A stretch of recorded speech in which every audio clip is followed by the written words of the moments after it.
3 years ago, I was sitting in the interview room at NTU Medical School.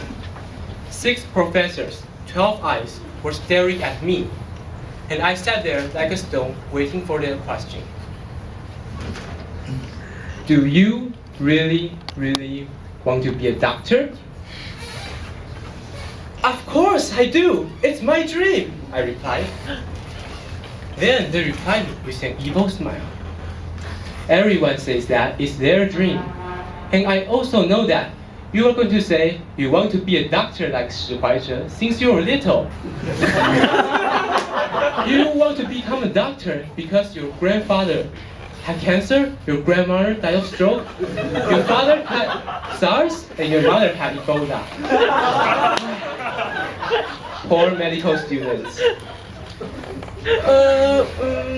No, I'm not an orphan. But how do you know that I'm going to say I want to become Hwai in the future? Of course, it's so easy. Because you all have Hwai in your names. Oh, no, of course. Because you students make up stories like that all the time. Nothing interesting. Please be more creative, okay? And I thought that I was going to fail. But after I saw Kepi, then I know why. Because professors in NTU are just like walking cannons. They will bombard you, but it doesn't mean that they don't like you. Okay. Besides this joke, indeed, I had high expectation and ideal to enter medical school.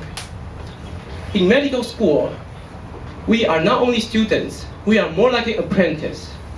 We learn through teachers' mentoring, just like what we do in NTU Toastmasters. But the first 2 years in medical school, I was not happy.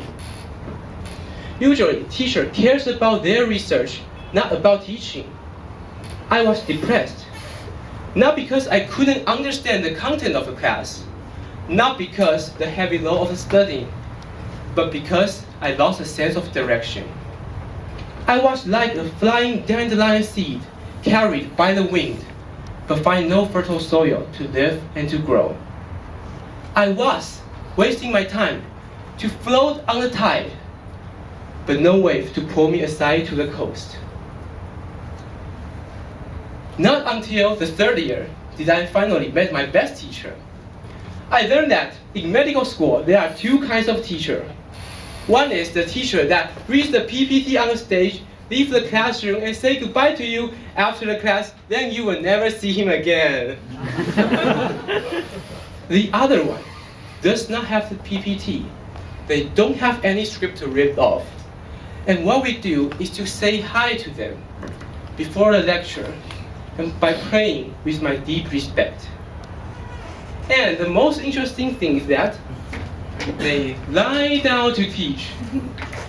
I guess none of you have seen a person lying down to deliver a speech, right? But now you do. I was so astonished like you when I first saw somebody lying down to teach. So who are they? They have already died. They are not alive. This is what we call 大体老师, the body that we learn the human structure in a lab.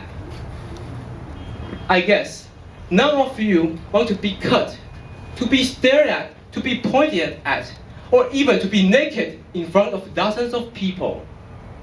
But with their unselfish spirit, they decided to give themselves out, to make contribution to the society, to make the value of their lives grow. The teacher will not scold you if you make mistakes. Teachers know that we all want to learn to do the right thing unto the patients.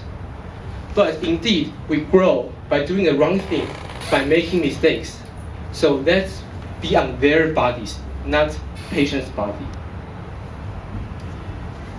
A deaf person taught me what is passion, what is purpose, the true spirit of a teacher. Passion doesn't have to be like the political candidates during a speech.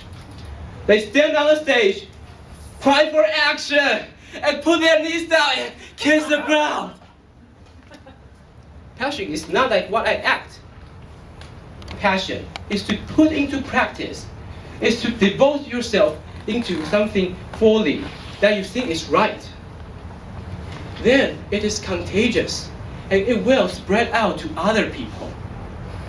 Only true teachers can transform a student without direction into an apprentice. An apprentice learn from his whole heart. An apprentice follow a teacher because of identification. An apprentice will no longer be like a dandelion seed flying on the barren land. At that time, we are not only passive students, we are a humble apprentice. We take learning as our priority. We feel guilty when you don't learn well or being lazy. Then we were nurtured and prospered on the land. Then we are inspired and we are determined to become a true teacher someday. Contest chair.